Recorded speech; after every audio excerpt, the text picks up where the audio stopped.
माताओं के अंदर, मेरा कहने का मतलब ये है, लेकिन आज माताओं के साथ में उनकी संतान या उनका पति उनके साथ में गलत तरीके से पेश आते हैं, उनको इज्जत और सम्मान नहीं देते हैं। समाज में अगर हमारी इन माताओं की इनको सम्मान प्रॉपर सम्मान नहीं दिया जाएगा, इज्जत नहीं दी जाएगी और इनको प्यार प्रेम से हम नहीं रखेंगे तो समझो कि हमने अपनी बर्बादी स्वयं कर ली है।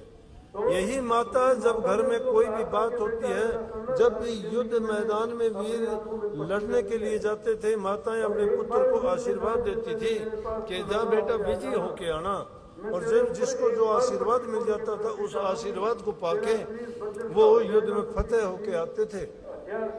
माता उनको वो शक्ति प्रदान कर देती थी। चाहे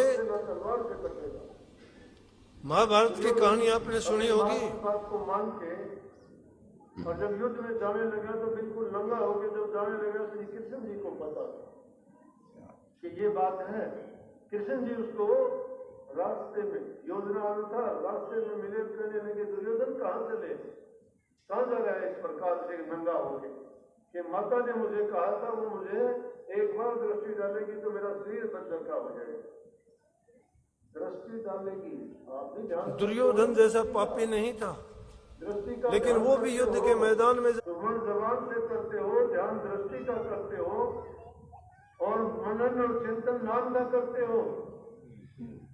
आदमी को जबान की सिद्धि तो मंत्र के जाप से आती है, ध्यान करने से दृष्टि की सिद्धि आती है और विचार और ख्यालात को पवित्र करने से संकल्प की सिद्धि जाने लगा। महाभारत का युद्ध हुआ तो उसकी माता ने उसको कहा था कि बेटा ऐसा करना, सारी जिंदगी मैंने अपनी आंखों में पट्टी रखी है और एक बार युद्ध में जाने से पहले मेरे पास तू नंगा होके आ जाना, मैं तेरे ऊपर एक बार पट्टी खोल के दृष्टि डालूंगी, तेरा शरीर वज्र का हो जाएगा। तो किसी भी जिस पर दृष्टि डालोगे सच्चे मन से, वही बात जो चाहोगे वैसे ही हो जाएगी। परंतु ये नहीं कि अकारण ही किसी का नुकसान करने के लिए सोचो मैं इतने दिन दृष्टि की सिद्धि करके उसको बर्बाद करूं, उसको अच्छा करूं, नहीं। अपने कल्याण के लिए, अपने हित के लिए, अपनी भलाई के लिए और अपने हथियार से मारा नहीं जाएगा, ना गदा से मारा जाएगा, ना भाले से, ना तीर से, ना तबक से, ना तलवार से कटेगा। दुर्योधन अपनी माँ की बात को मान के और जब युद्ध में जाने लगा तो बिल्कुल नंगा होके जब जाने लगा, श्री कृष्ण जी को पता था कि ये बात है।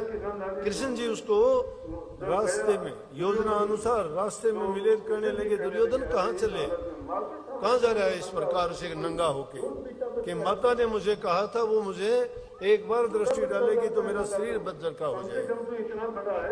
दृष्टि डालेगी, आप भी ध्यान करते हो ना दृष्टि का, दृष्टि का ध्यान करते हो, सुवर्ण जबान से करते हो, ध्यान दृष्टि का करते हो और मनन और चिंतन नाम का करते हो।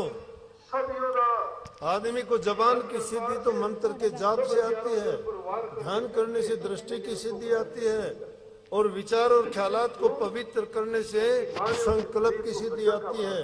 और संतों ने तीन ही चीज बताई है।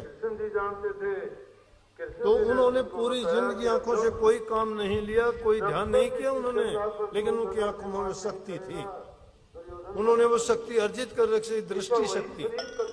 दृष्टि की सिद्धि अगर आप भी करना चाहते हो तो ध्यान में रोजाना बैठा करो, आपकी दृष्टि